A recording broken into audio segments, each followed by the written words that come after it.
What's up, y'all? I'm Nate G219, and this is the Help It Back and Better. Y'all know what it is. Another one coming at y'all. First, hit that like and subscribe. Hit that channel if y'all want to help out. Y'all know what it is, man. Still August 18th. I'm on part 2 of the Richard Allen. Did he do it? Did Richard even do it? Did Ricky even do it? Because that's what they call him, is Ricky. So there's going to be a couple more videos, and you guys are going to understand why I started really questioning this. But tell me what you think. Is Richard Allen guilty? Did he deserve the 130-year sentence? Let me know. But let's get right back into this interview. This is an interview, well, a reaction to an interview done with one of the defense attorneys that was involved with the case of the Delphi unalivings. So Abigail Williams and Gary Gurman, or Abigail Williams and, I'm sorry,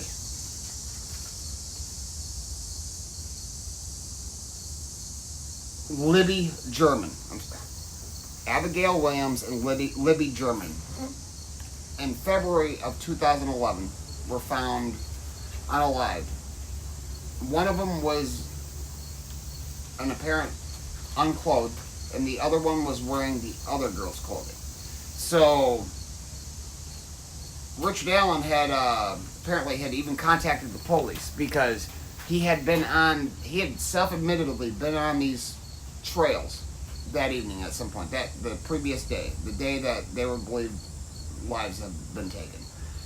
And he was self-admitted have gone out there. But after the bodies were found, they apparently found a bullet. And that bullet was never fired through a weapon. So there's no real identifying marks, no firing pin mark, no rifling marks, because the bullet was never shot.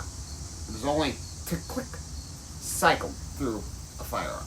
So they used that, though, as a tool to help him get found guilty. And there's a lot of things besides that that make me question whether that man is guilty or not. It's his whole trial process, the whole time he was incarcerated. A lot of things make me question the validity of his guilt. So let's get back into this, guys. I'm curious. I just want to go over all these things in your mind as to you've consumed this documentary, you've heard what they've said. What are your thoughts on, let's talk the bullet? I thought that was interesting. Now, because, frequently in cases that have shootings, they find the bullet, they find that gun, and it does seem like there's evidence that that bullet came from a gun that he owned. However, they do bring up that science is kind of not always... My problem with that is I've never heard of anybody being found guilty with basically using that as proof. There was many more other things that led into the realization, or that could have. This was very few things. Now, one of the big things, the biggest, if not the biggest, probably the biggest, that he did use, or the prosecutors used, was his confessions. Now, his confessions were taken, though, while he was at either Westville Correctional Facility or Pendleton Correctional Facility. He was at both of those prisons prior to being convicted on these crimes. Although they happened at the same time, there's 2 separate crimes, technically. So these crimes. So they used a lot of things that are coincidental and only coincidental. There's no DNA, there's nothing lining this man up right. And not one person described a very, very short guy out there.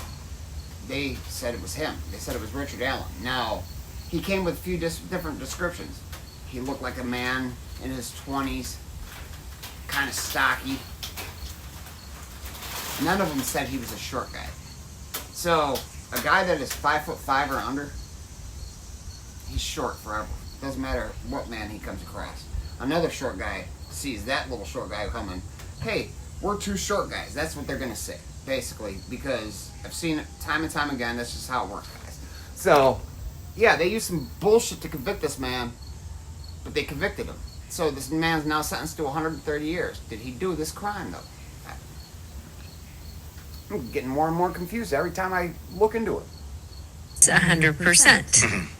So I'd like to know a little bit more about the science behind that. Did it definitively prove that was a bullet that came from a gun he owned? Well, in the mind of Liggett and the folks, the investigators in Delphi, it's a science that has no questions to it. In the rest of the world outside of Delphi, Indiana, it's a very dicey subject. It gets thrown out of court quite often. It can have a lot of errors to it. And here's the other interesting part about all of this. Not only can it involve an overturned conviction, it, percentage-wise, usually does, unless there's some other leading factors. But this is the main point of conviction, guys. This is like the main key of evidence. They matched that bullet to his weapon through some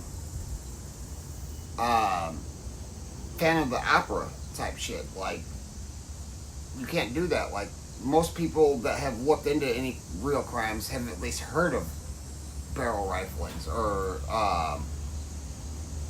the firing pin impression. Now, every time that firing pin strikes a bullet, it's going to be identical to the previous and next round, unless the shit's falling apart. But they can still match the angles, because if there's one wrinkle in this 1/100th of 1% of the little section, it's still going to match up no matter which way you rotate that pin. Even if the pin is square, it's going to fit magically, like a magic key, at some point. And one of those turns around, doesn't matter, it's going to perfectly fit in one of them. Just like if I were to bite somebody, guys. So I've watched this now a couple times, and a lot of this is just talking about the case and stuff like that, which, I mean, they need to talk about.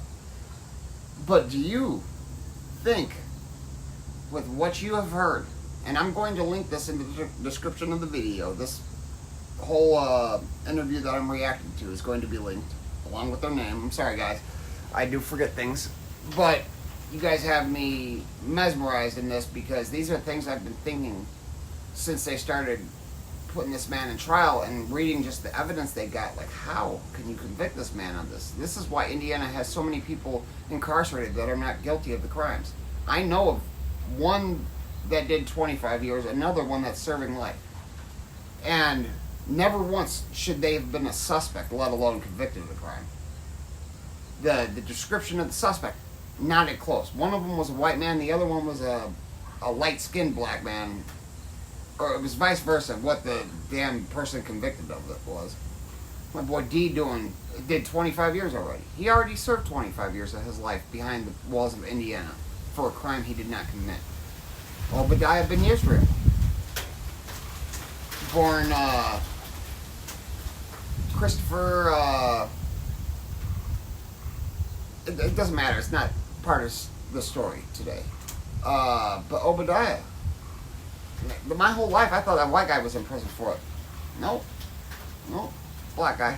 Black guy's in prison for it. He was never even a considered suspect or an acquaintance. The two suspects were not him. He was related to the two suspects by organization, affiliation, whatever. Just people you know, acquaintances. He knew them, yeah. They were out on bullshit together. We're talking about the 90s in Gary, Indiana. A disgusting city amongst cities, just filled with crack cocaine and drugs and prostitution and everything you could ever consider.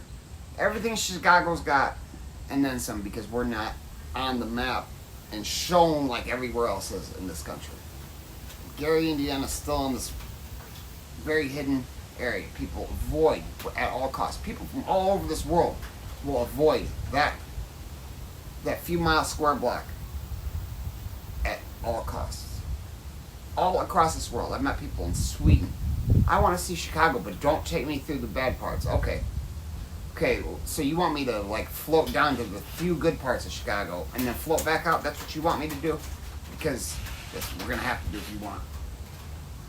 But hey, guys, never forget life's choices. Don't, because you never know what you're going to wind up in. But please let me know what you think, guys. Do you think Richard Allen committed these crimes? Do you think he's worthy of this 130-year sentence? So if you guys didn't know, the reason nothing's happened to this man while incarcerated in Indiana is because he's not in Indiana. He is in Oklahoma now because they're protecting the man.